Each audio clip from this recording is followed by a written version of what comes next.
04. Please let us stand and we'll say the Pledge of Allegiance. I pledge allegiance to the flag of the United States of America and to the republic for which it stands, one nation, under God, indivisible, with liberty and justice for all. Thank you for coming tonight. My name is Dell. I'm the clerk of Salem Township, and our leader, supervisor, Gary Whitaker, is out of town this week, so I will be substituting at least for the first few minutes. And we will do the roll call. I see everyone's here except for Gary, so let me just make a note of that.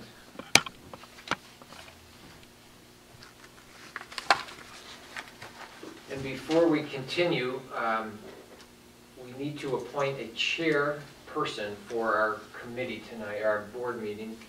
And anyone like to make a recommendation for the chair of our meeting? I would like to recommend David Trent.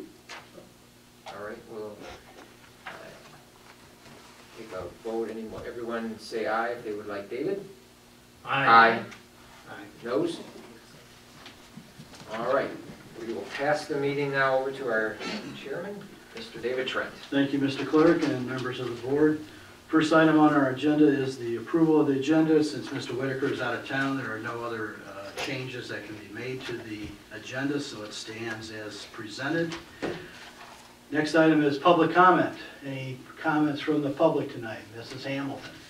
Yeah, you have a statement that's part of your minutes concerning arbitration and the $250,000 that the township has to pay to the developer. And I quote from that document, which says, "The amount may ultimately be partially offset by fees the developer owes to the township with regard to the township's consultant's work on the Yucca contract." The motion does not reflect that statement. The motion reflects that the payment is being made from the general fund, which is the people's money, not from an escrow fund, the developer's money. And you reference a contract to Yucca, and I don't know if any of you have seen these minutes, but they're online. They're the September 20th, 2010 meeting of the Superior Charter Township Board of Trustees. And I'll just read the very pertinent part for you. And this is concerning Salem Townships, the feasibility of servicing Salem Township's urban services district with Ypsilanti Community Utility Authority sewer service. There was not support by the board for this proposal. Board members expressed strong opposition to the proposal. It was suggested that such sewer service should be obtained through Plymouth and/or Canton Townships.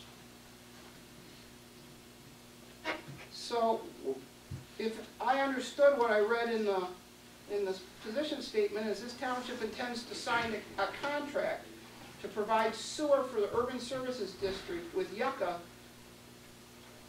And I believe Superior Township will see us in court when we attempt to run the sewer line across their community. Thank you.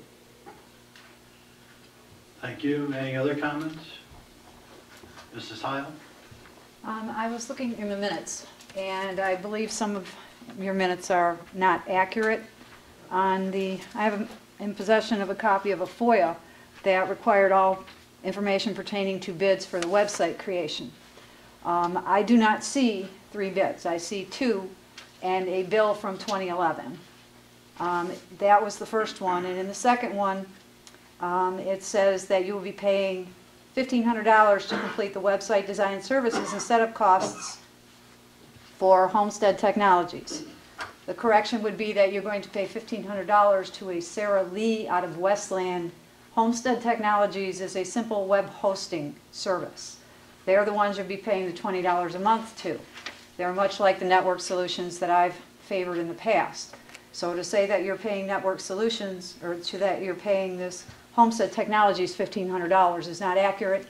I did not, as chairperson of the maintenance committee that oversaw tens of thousands of dollars worth of repairs and renovations to the Ryder House and to the town hall here, I know very well what the bid process is and what the requirements are when we hire someone. I saw no information as to business license, insurances, how this person was selected or what their qualifications are. So I do believe that this violated not only the bid policy, but also our standard practices for getting protections for the township with insurances and right to do business. Thank you.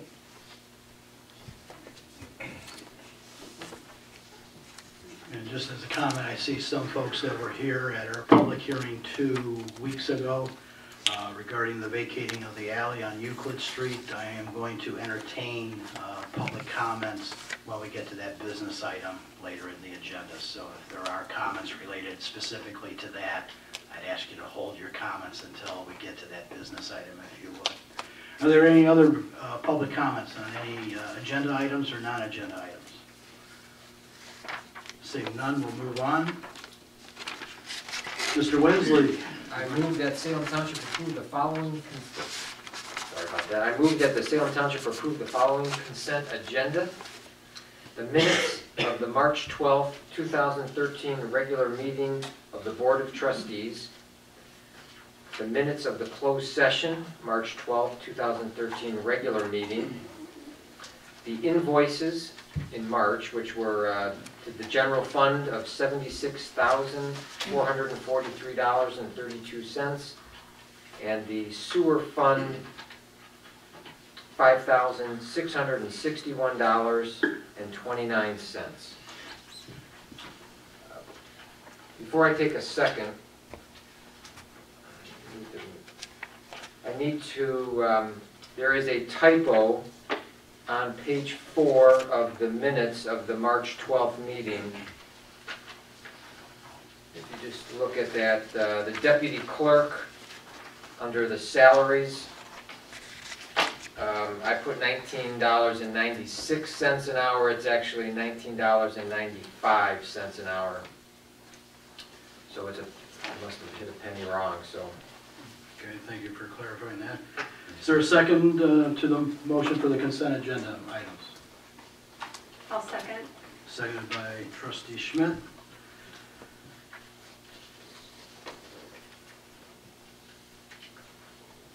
Are there any questions or comments regarding the minutes? Mr. Chair, if I The may, regular meeting or the invoices? with regard, on page 6, the reference to going into closed session, the motion that evening was to discuss both the Salem Springs arbitration and the Salem Springs referendum litigation. And there was a correction made that night at the time of the meeting. Okay, so we need to add Salem Springs LLC referendum. Referendum litigation, please.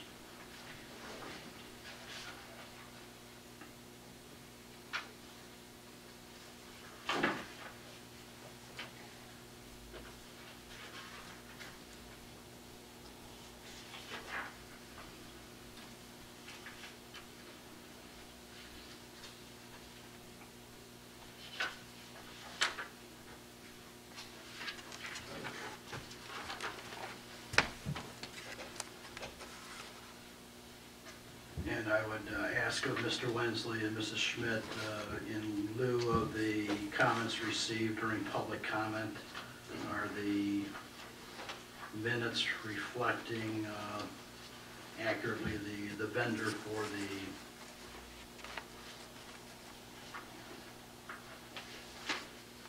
the website proposal?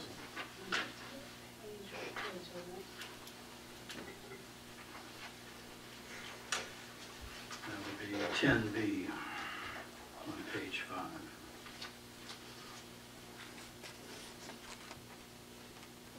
5. The third one wasn't a bid, it is reflective of what we're currently in contract for. And I agree with that. And That's our then, current provider. Right, and in talking with Mrs. E about her setup costs, the township the $20 a month is not adequate with Homestead, so we have an agreement that we're looking at with her, and that is going to be $59.99 a month for hosting and email services for the township.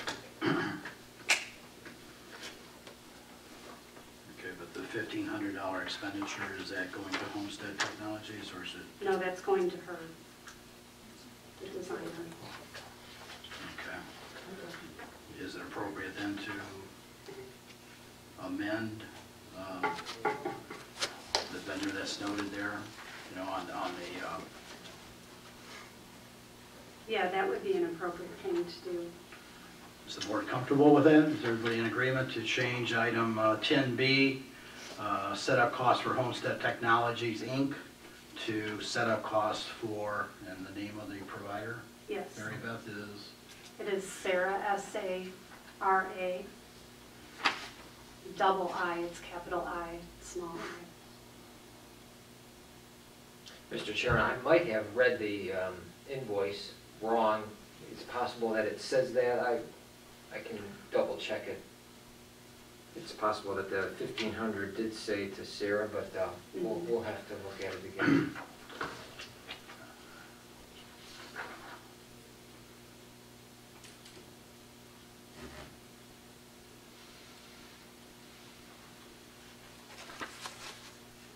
And I'm the one who made the motion on that, and I was making an assumption based on the name Homestead Technologies, that was the business name of that Sarah Right, that's Sarah not correct, she's a sole proprietorship. Okay. Any other changes to the minutes? Hearing none, the motion on the floor is to approve the minutes of the March 12th regular meeting of the Board of Trustees as amended, the minutes of the closed session of the March 12th regular meeting, and also the invoices for March as identified by Clerk Wensley. All in favor say aye. Aye. All opposed say nay. The consent agenda is approved.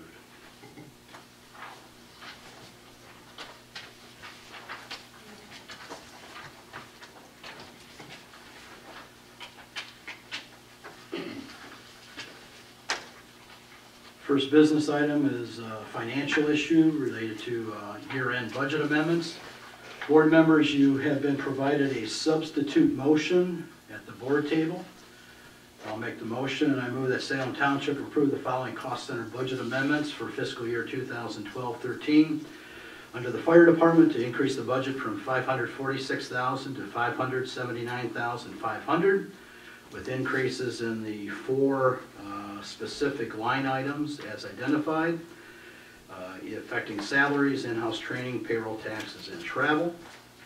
And also, we discovered today, as payroll is being processed for our Board of Review appointed officials, that heard over 60 appeals during the month of March, to increase the budget from $3,711 to $4,250. And that is to cover the increase in salaries from $2,100 to $2,600 and the resultant payroll taxes, as you can see. The funding for these items will be an increase in projected revenues in the following line items. Under other revenues, the landfill host revenue to be increased from $500,000 to $650,000, and power plant revenue to be increased from $900,000 to $1,100,000. Do I have a second? I'll second. Seconded by Mr. Wensley. Just as some additional background information, fellow board members, in your revenue expenditure report, you will have noticed that our landfill host revenue is already up to over $450,000. We have one more payment that will probably be received next month that will be allocated toward this current fiscal year, and we already are over $1 million in power plant revenue, and we have one more payment that we will be receiving. It should be in the neighborhood of $90,000 to $100,000. So that is, those revised revenue figures reflect the reality and what we anticipate going forward. And as far as the fire department, this is the third time we've come to the board for some budget amendments for that cost center. We've had a big spike in fire runs this particular new year, the last quarter of this fiscal year. I'd like to call on Chief Rockwell just for some elaboration and to give us some of the details. Thank you, Trustee Trent. Couple things are, typically, we've been historically about 1 call a day, or about 300, 350 calls a year. Our current call number as of today is 152. We should be around 90 for this period. Part of that is we suffered a storm on the 26th, I believe it's 26th and 27th of February. We had almost 200 hours of firefighter time out on our roads because of the aspect with down power lines, motor vehicle accidents, and lines laying actually halfway across the road. So we did a number of things. We worked basically, I think it was around 3 o'clock continuously through the next day and through that time, cutting down trees, removing trees from the roads. We were one of 2 townships in the county that got hit pretty hard with the storm. I guess it's just the track that it took. But at one time, Pontiac Trail had no less than 4 trees laying across it. And as a main thoroughfare to St. Joe's and U of M hospitals, we can't really wait till the road commission gets out there to open those roads up. So we have the resources and in-house capability to cut those up, get them off the roads and get the roads open. We did even have a couple issues where the trees had fallen, being nighttime in the storms, people actually ran into the trees with their cars. So with the 50 mile an hour plus speed limits out here on the roads and the aspect it's dark, no street lights, we did have a couple cars suffer some serious damage. The other thing I'd like to point out is that we, in this time period, have given 2 mutual aids outside our township. One was a hazmat support to St. Joe Hospital, and that was for an acid spill to a vehicle and to a personnel. And Northfield Fire Department just suffered a recent fire to a barn. Thankfully, not too many animals were killed in that, but again, we provided external support to our department. So a little bit with the numbers, they are up. We are documenting a little bit different. We are documenting all of our calls so that with our software we can tell how much runtime, how much people respond, runtime on our vehicles. It also provides more accurate documentation of when we get calls.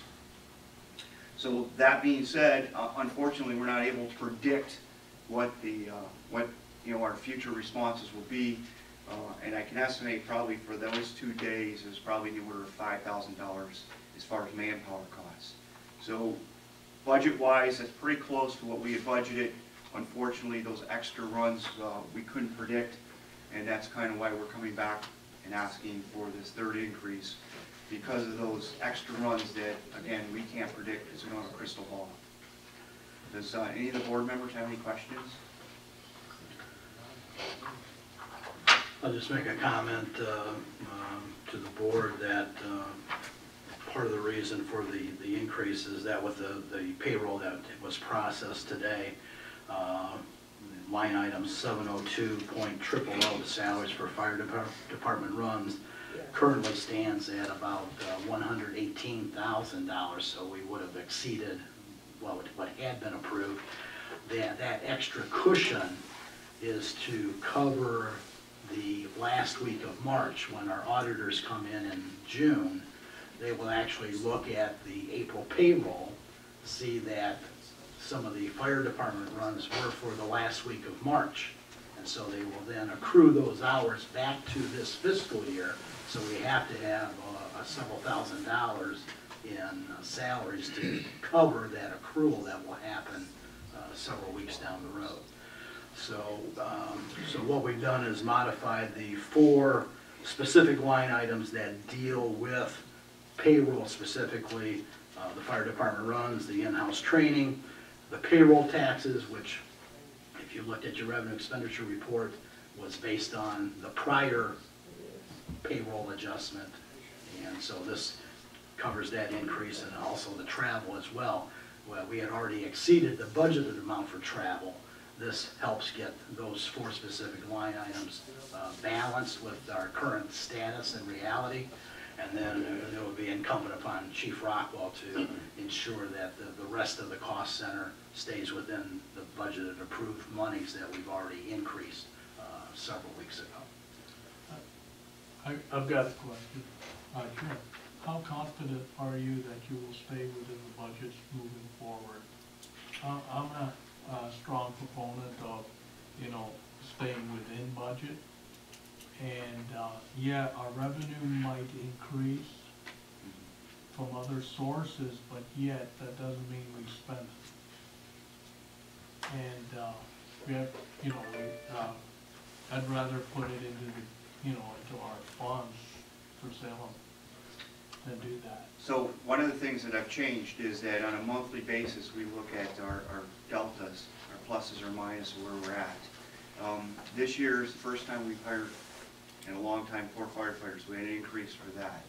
We had a lot of travel time and overtime because of the contract. We purchased a lot of one-time things that we shouldn't be seeing in this new future budget. Also, it's the first budget that I've actually been involved with, working with the board and coming up with numbers. I expect to look at these on a monthly basis and see where we're at and adjust. We've made some changes in how we're doing in-house activities. And so I'm confident that we're going to be able to stay in budget for the 2013 budget.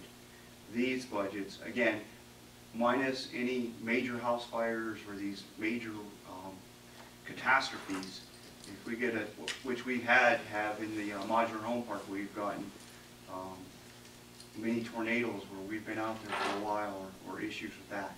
So barring these unpredictable or unforeseen events, we should be able to meet that budget.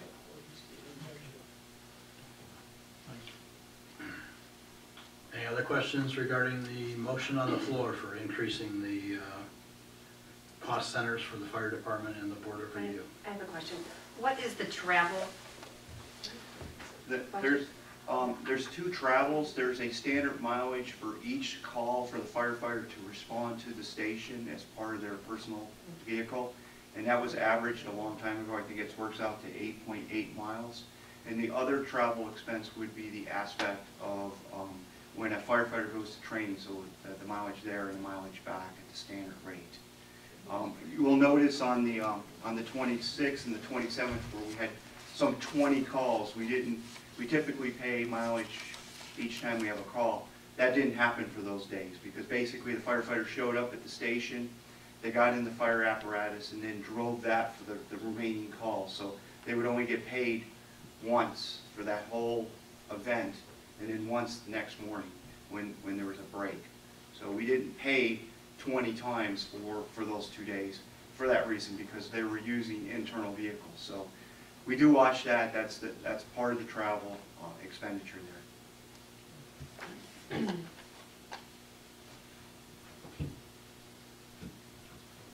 we ready for the vote, board members? So all in favor of the motion to amend the cost centers for the fire department and the board of review as discussed, say aye. Aye. All opposed, say nay. Motion carries unanimously. Next item is 6A, number 2, the committed funds resolution. I move that Salem Township approve resolution 2013-03-26-01 as follows. Whereas it is in the purview of the Salem Township Board of Trustees to commit designated funds for specific purposes as identified within the approved budget. And whereas the Board of Trustees has approved budgeted projects for the 2012-13 fiscal year for the following item: Cost Center 980, capital expenditure fire truck. Now therefore be it resolved that the Salem Township Board of Trustees commits $60,000 for the planned future acquisition of a fire truck. Is there support? I second. Seconded by Mary Beth Schmidt. Last year, just as some background information for the board, we began a practice of committing funds that were designated under a capital cost center, Cost Center 980. Last year we committed funds not only for a fire truck but also toward land acquisition. This year, in light of the recent $250,000 expenditure that we approved 2 weeks ago, the recommendation is for this year to only commit funds for the fire truck, and with the forecasted monies that it will require to acquire a new fire truck to replace the 30-year-old tanker that we currently have in operation. Between what has already been committed and designated plus this 60 grand, and the monies that would be allocated toward next fiscal year, because we've been putting $150,000 into the fire truck capital cost center. We have chewed away at that bit by bit over the last couple of years because of special projects where we said, well, because of the cost of certain items for fire truck equipment and things that were acquired, we took it out of the capital cost center. So we've eaten away at that chunk of change that was put in the budget, but there's still $60,000 available after the monies that we approved for fire truck repairs last month. So that's the recommendation. Those will be monies that cannot be touched pending board approval. They would be committed to the fire truck at a future date, unless the board takes action to change that direction. Are there any questions? What is the total balance of that fund? Off the top of my head, Dale, I do not know the answer to that. It's probably in excess now of $200,000 is my guess. I think we committed, my recollection is we committed about $100,000 last year. And there was some monies the year before. I guess my second question would be to Jim, how far away from exercising a new fire truck or tanker? It's a great question. We are definitely going to need to start that process, and it's about a year process. We talk about design the spec, issue the spec, receive the spec, and have the truck start being built. It's my, in discussion with other departments, this process takes about a year to do that. That tanker 9.5 is on its last leg. We need to start that. I've engaged the supervisor and a few of the trustees to understand how we're going to do that process in accordance with, obviously, the township bid process, but also how we're going to design it and who can bid on it and the makeup of that. And I pretty much have molded our goal of the design of the truck. Now we need to kind of move forward and put the actual letters to the paper as to exactly what we want. And that will then predicate the cost. And right now the biggest thing that's going to be tight for us is our space. We don't have a standard length bay, so that's a customized truck. And two things are kind of going. We need the maximum water that we can get, but we have a short space. And there's a lot of standards out there, like a tilt plate, so that you don't take this truck around the corner and it flips on you. So there's a lot of engineering that needs to go in there. So there's limits. Though we have high bay doors, we could do a real tall truck, it probably wouldn't pass the tilting, what they call the tilt plate out there. So there's a number of things that need to be done. Part of the aspect I'd be looking from the board would be some help on their idea how we'd like to move forward with this bid package to make sure that the board is comfortable that we get a fair and equitable bid out there, that we get maximum return for our dollars that we would spend. So that's kind of my vision, and I'm welcome to anybody's opinion to help, again, get the best value for a dollar. And in this upcoming fiscal year, we've got $150,000 slated for capital cost for fire truck. I just know that truck is so close to borrowed time that It is. I really see that we really do need to move this process along. But typically, do we have a general amount a fire truck should run? My rough estimate that I'm getting from talking to a number of different folks is about $470,000. It should be less than that. It will depend upon our criteria of what we want within the truck and how we want the truck outfitted. My thought would be that the truck comes with hoses and ladders and everything that we would like on it, so it's basically what we call turnkey. But that's an estimate, and that would depend upon what the design specs come from, and then ultimately what we would get back from a bid. And again, that's pretty flexible too. If the township has the money to put up front, you get a discount. If the township wants to finance it, you get less of a discount. So there's some negotiating in that aspect of it too. So I can't give you an exact number, but my expectation would be under $470,000, and that's what I've asked the board to set aside, if you will. But we really won't know what the total price is until we come up with the specs and get the bids back.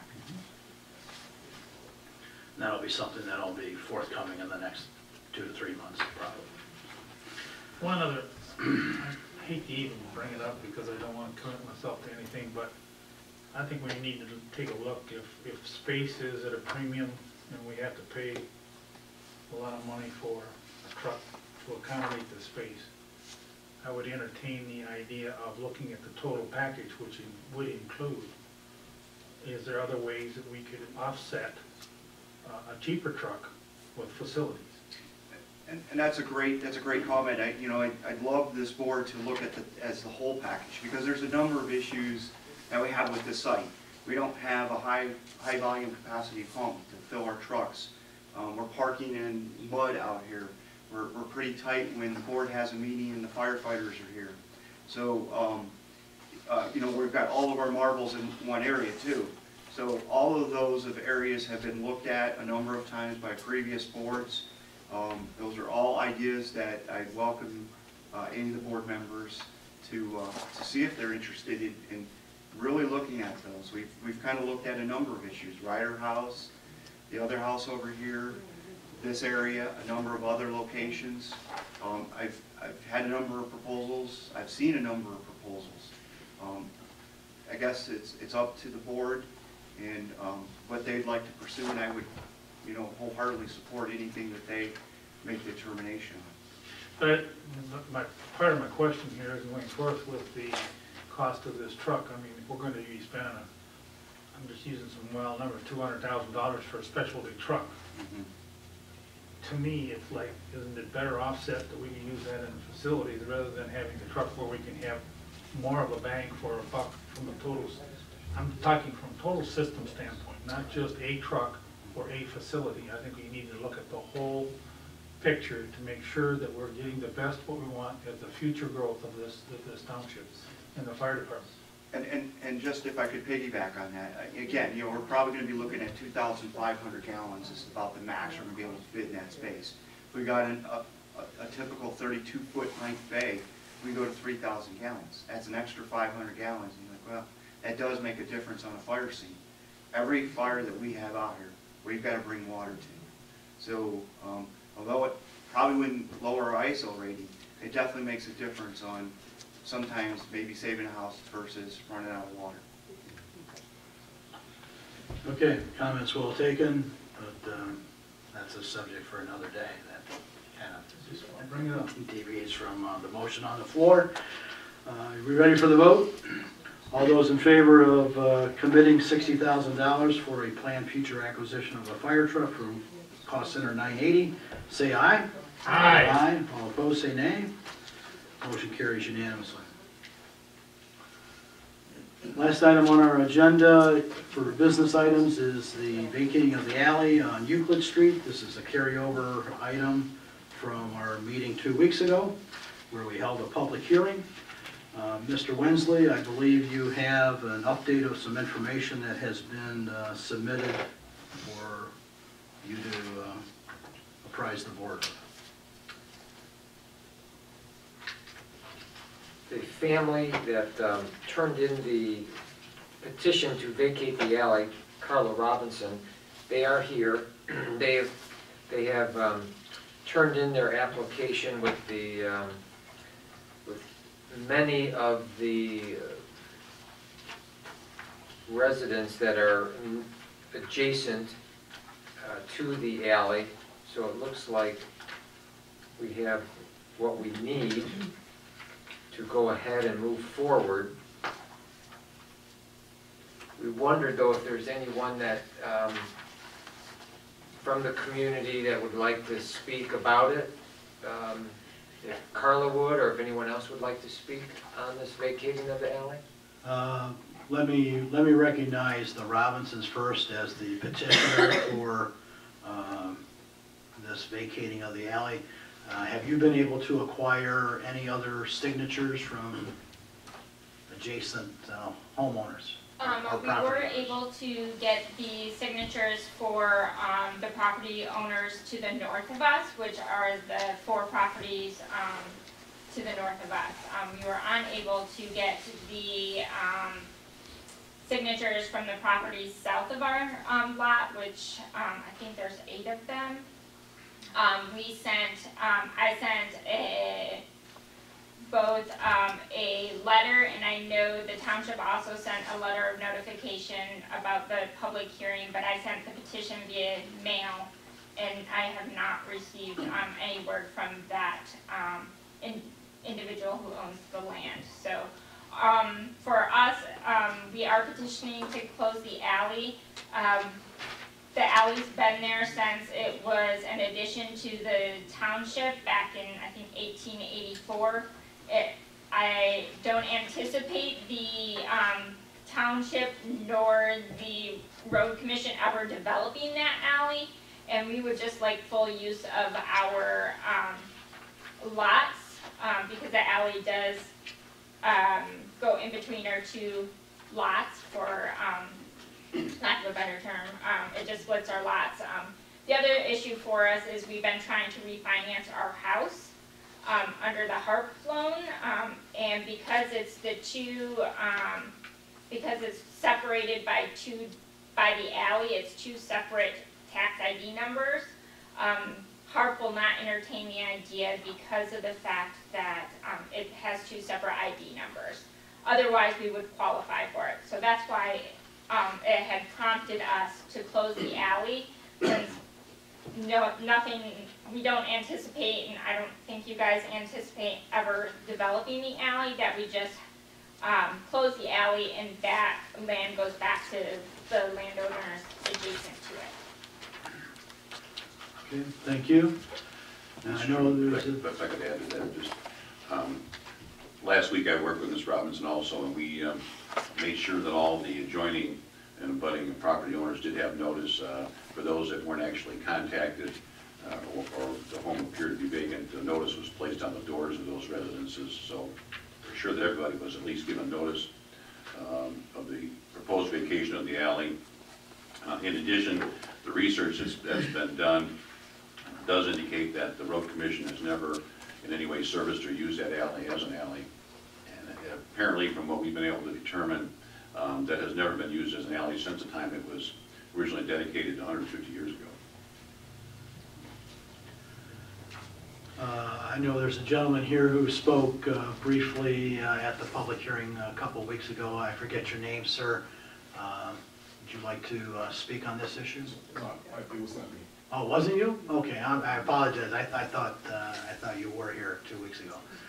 Are you here to speak on that subject as well? I am. Okay, and please introduce yourself and tell us what you'd like to say. Yes, my name is Broderick Ward. I'm the successor trustee for the property at 8095 Euclid.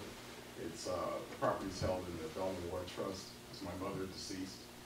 And I did receive the petition. I had something I was a little bit concerned about, because as I understood the letter, even if you took the property, so your taxes, your property taxes necessarily would go up. It's true that the lots would be joined, but I'm wondering what the advantage is. I'm listening carefully to this HARP issue. But something, if I'm not mistaken, there's still an easement there. So is there not potentiality at some point in the abstract future for some utility, to have the legal right to put something there? Because, in fact, I want to ask you something, please. I'll introduce myself. My name is Rick. Do you not have a maritime council in your backyard? Little green.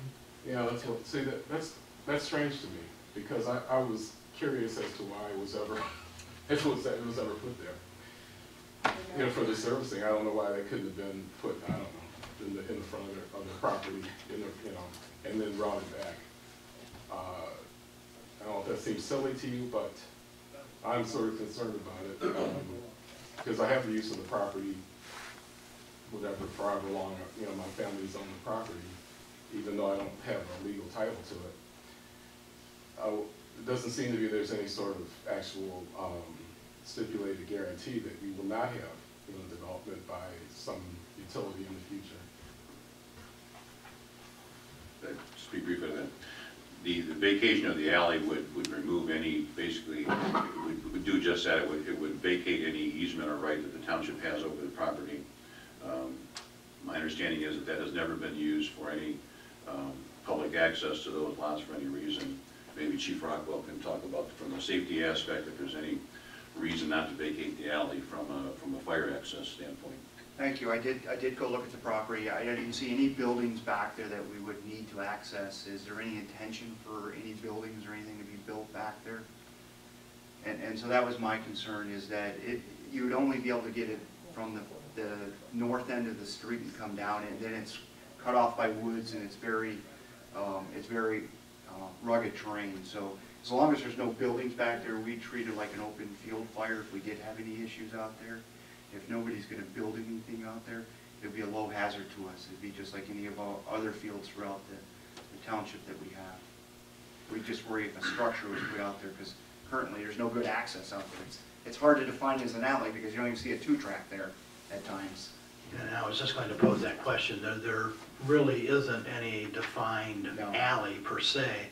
And when you look at the other streets in the hamlet, that's part of our board package, all of the other streets going east within the hamlet show an alley that exists between the respective streets.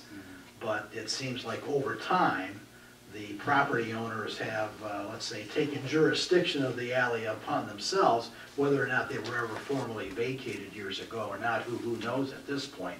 But you know, there is a valley that an alley that is diagrammed on the plats, but for all practical purposes, there is no alley between Frederick and McFadden and the other streets within the hamlet. And so, if there ever were alleys, I don't know if they ever existed without asking permit. Let me ask you a question, please. Yes. Are there any ordinances that stipulate, because I hadn't considered this issue about access for any potential building that may be put on, I call them my back lot. So, does that mean, can you legally build there? I'm just wondering about that now. That's sort of a little can of worms for me. Are you talking about a dwelling or? Anything. I'm not an attorney. Well, the back lots are not buildable lots. They're landlocked. Okay. So those, you cannot build a Well, dwelling. you see, that's something that I find curious. So if there is actually an alley there, even though it's a virtual alley, if you want to use the term, is it actually landlocked? But I don't believe, I guess I don't believe an alley is enough roadway for a dwelling. Right. Is anyone here? I took my real estate license probably about 5 or 6 years ago, and to the best of my recollection, you cannot. It has to be a full street. Really? Okay. So I might have a sort of a skewed reference for this, but this is in a very old part of Detroit. It seems that they're in Southwest Detroit, for example, that there's, people drive their cars on the streets, and the alleys are used on a regular basis for you to get access to your garage. The garage opens to the alley. Now, is that? But the house still has street access, correct? Yeah, that's true. That's true. But without being a road, you can't have a post office address on an alley. I don't believe. You even have a street address because there's no street. Okay. I'm just maybe being maybe being a little bit supercilious, but are there ordinances that direct me as a trustee of this property to not get myself in a bad position? I had not considered this the fire issue at all, and I don't want to I trust your, Right. what you're saying. I don't want to beat this up, but, hey, can you introduce yourself, sir? I didn't know who you were. Yeah, I'm Plato, the Township Attorney. Hello, Tom. Ah, there is somebody here with us. Talk to So me. your question is whether or not there's any setback requirements with regard to the alley, is that? Well, no, just ordinances in general about having property that the term's been used landlocked, and what you can or cannot, build on it. Does it mean, put a shed to put your, I don't know, you're riding lawnmower in, yes or no, or what is, I don't know. Well, once the alley's vacated, then those lots that are now separated by the alley would be, they'd still be adjoining lots, but they could at some point in the future be, resurveyed and become one contiguous lot.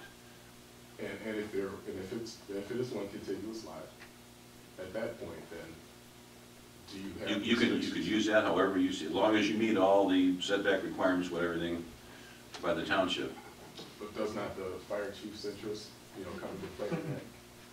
I thought you just said that, hey, Well, once that, like I said, once that alley's been vacated, it becomes the abutting property owner's property. Do with what they want. Yeah, you can put a driveway all the way to the back. Right. So then it gives you access. So basically, by joining the lots, you're giving them access to fire from the front lot rather than the back lot. Does that make sense?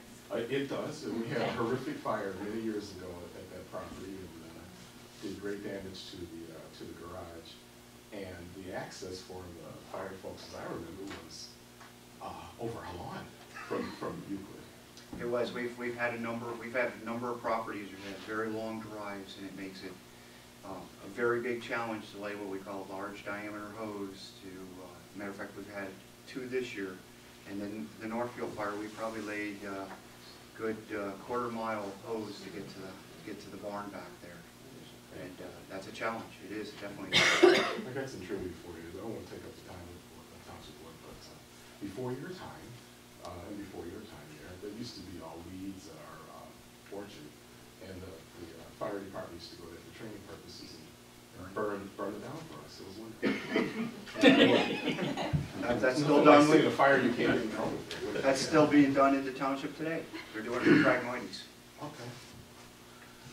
Well, okay, but I'm thinking though, in my petty little case, to help you folks out, my tax is still up, but in practical terms, there's no difference in my actual life, because I've always had access to this property, whether I owned it or not, or my family owned it or not.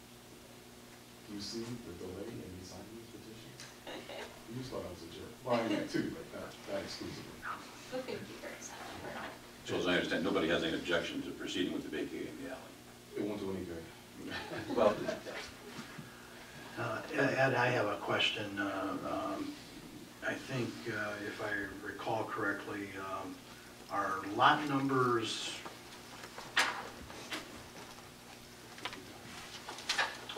12, 11, and 19 part of this as well too, or no? the petition that was submitted did not include those lots. It's only the alley running north and south between,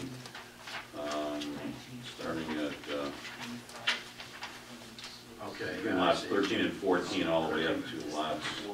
Okay, so the properties that face 6 Mile Road, where there's a 14-foot alley behind them before these vacant parcels that are part of the ward trust begin, are not affected. That was not part of the petition. I don't know if they meant that to be, but it's not, wasn't part of the petition. Okay, all right. 13, 14, Very good. 16, So, 5, 6, 7, 8. is it safe for us to presume then, Mr. Plato, that based on the verbal comments of the gentleman that's the trustee for the trust, That's what that if he's willing to sign the appropriate paperwork, that this board could move forward with vacating the alley? The additional section, yes. Okay. Assuming he's the only abutting property owner. Yeah, yeah, and he is. Oh, wow, that's all screwed up. Okay. Means I just paid the wrong tax. Oh, glad I couldn't believe. Well, whatever the hell I own, I'll sign. Come talk to me. Whatever you want to do. If you'd like to pay more taxes, we can take care of it. No, I'd actually like to pay my appropriate tax. That's, you're hearing this from a guy who's way on the far left. I'm way on the right today, okay? While we're on the subject, I'm sure this was caught, but we'll need to change, obviously, the resolution number, the number in the preamble, and the date of the certification. What would we need to obtain from the gentleman that's with us tonight? Oh, yeah, I'm gonna have he to just see signed a it. plat and Well, make sure I've got the right property number, so because it's That clear. particular petition only pertains to the alley between the lots that were designated. What this gentleman would need to do is come forward with a separate petition that he signs, requesting to vacate the alley, abutting his property. Okay. Would we precondition our approval of this resolution contingent on that paperwork being submitted then to consummate this? I think we would need to do a public hearing, a separate public hearing for that, to make sure we cover all the bases. Because it's not part of wasn't part of the public hearing last time, and not part of this petition. I guess I'm slightly confused now. Why wasn't it part of the public hearing 2 weeks ago? Because the alley adjoining, as I understand, the alley next to his property was not part of the petition that was submitted. What? His, Is it? so are you talking about the one that comes up from off of Euclid? I'm not sure where his property, where the... Yeah, so his here, would you like me to show you the Sure, plot? sure. The steering trucking lady. So, the alley that we're looking at is Is this, this right? one, right? So I don't know if they're talking about this here. That's what I thought they were talking about, this piece, which was Right. not part of the petition. No, because, this land does not abut right up against this. Right. So, we weren't Does that aware make that we sense? needed to do that. The petition was only for these lots and the alley abutting these lots, so my understanding his property's here. Oh, his petition are here. His property is already It here. does.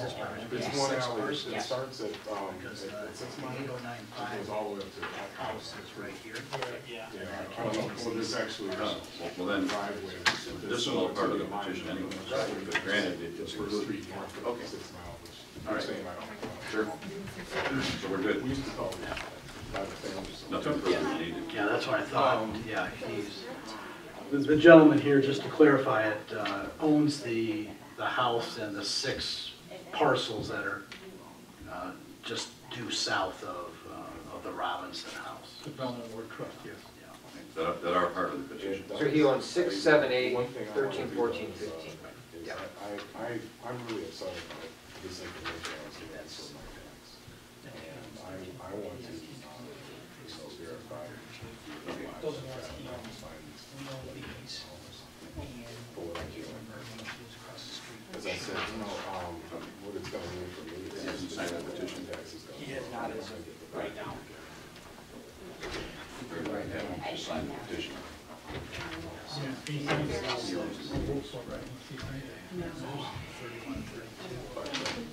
That's part of his.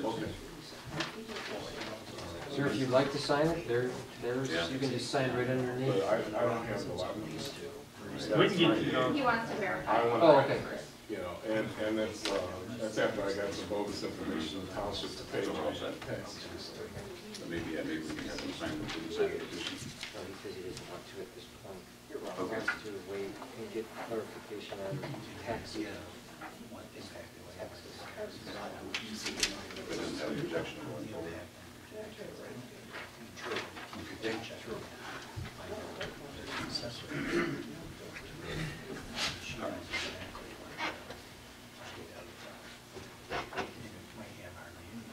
No, but what I'm saying is I was charged for 12 lots. That's what I'm saying. Okay.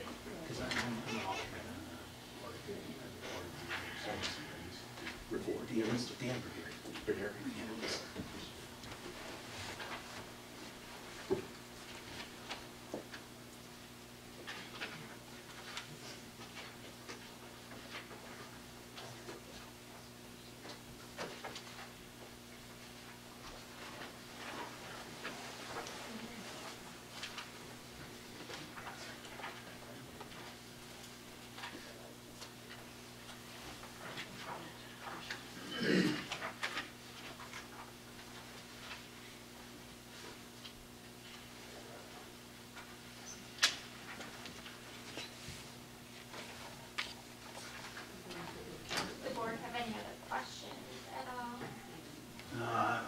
question for legal counsel, and, you know, obviously it's no problem for us to change the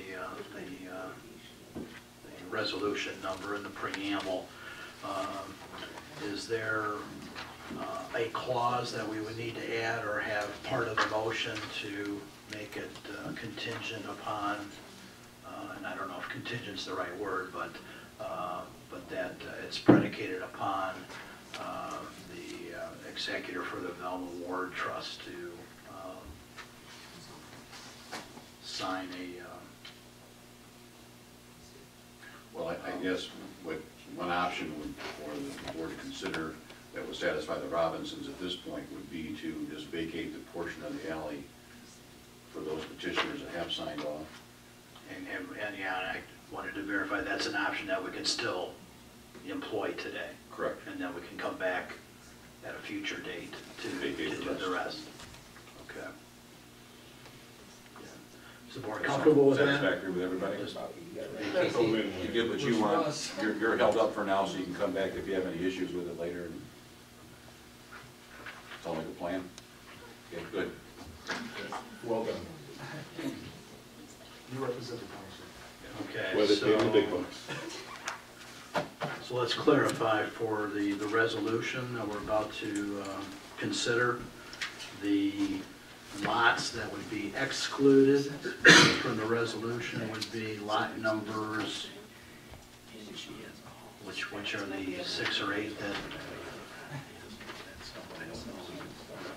It's excluded these and Hays Marston's.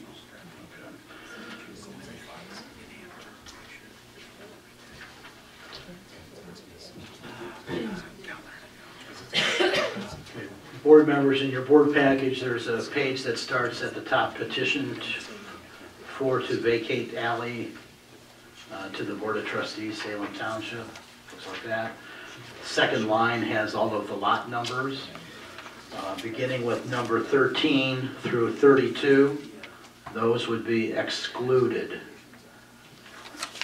So the lot numbers that would be included in the resolution we're about to consider are 37, 38, 43, 44, 49, and 50. And then turning to the actual resolution, the resolution number will be modified to be 0326-01. And the preamble will be changed to show that at a special meeting of the Township Board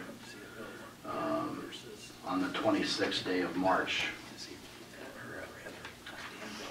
Of course, absent will be Whitaker, and the clerk will modify the resolution as necessary. And in the middle of the page, to vacate the 12-foot wide alley running north and south and adjacent 2 lots. We will again exclude or strike out lot numbers 13, 14, 19, 20, 25, 26, 31, and 32. And the remaining lot numbers will be included in the vacating. The same would be true on page 2 of the resolution in section 1. Strike out 13 through 32. And we include 37, 38, 43, 44, 49, and 50.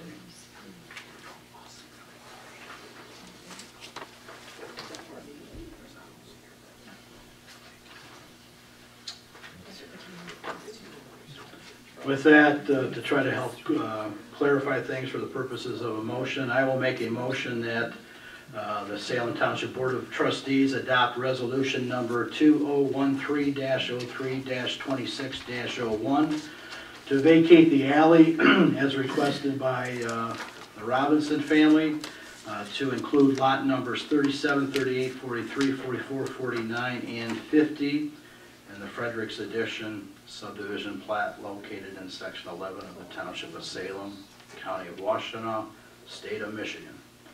Is there a second? Oh. Second. TJ.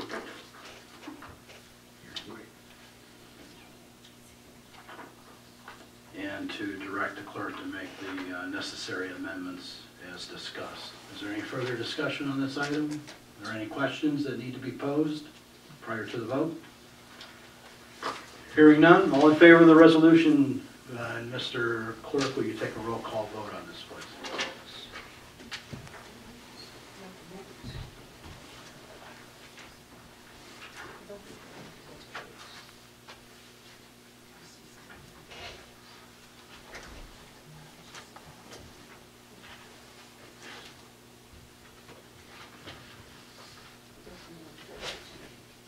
All right. Converse, Yes. Daniel, Yes. McLaughlin, Yes. Schmidt, Yes. Trent, Yes. Wensley, yes. Whitaker's not here. Okay, thank you very much, board members. Thank you to the Robinsons for your patience. Thank you, sir, for your attendance tonight and helping us move this process forward. The last item on our agenda tonight is there is no board discussion, is public comment. Is there any public comment before we depart the premises tonight? Chief Rockwell? I did want to say a couple things. Update Nixle. I've been partnering with the sheriff's office with Nixle, and our two deputies have gotten some training, and we're probably going to be sharing some Nixle capability with them. The green sign, we're actually starting that so that we can make sure that we don't run into any problems. Carol will be handling the money and the aspects, and the fire department will just be making the signs, and the township will collect the money. It's $20 per sign. She's got a little form that she's created, and that pays for the cost of making those. And we'll probably have the firefighters create this. I don't expect it to be a huge booming business, but I've got 25 to start with, and we'll see where it goes from there. We were paying originally $160 a month for pagers, and I partnered with Augusta Fire Department, and they're using what was called e-dispatches. We converted to e-dispatches about 5 or 6 months ago, and we reduced our pager bill from about $160 to about $120. We like it. It's much greater capability than just text pages. And so what I did is I partnered and solicited our colleagues, and I've got 10 departments within the county now to go as a group, and now our pager costs are going to go to less than $50 a month. So we're going to continue to look for savings like that. There'll be a little bit upfront costs, and then they'll refund us because we paid 12 months in advance.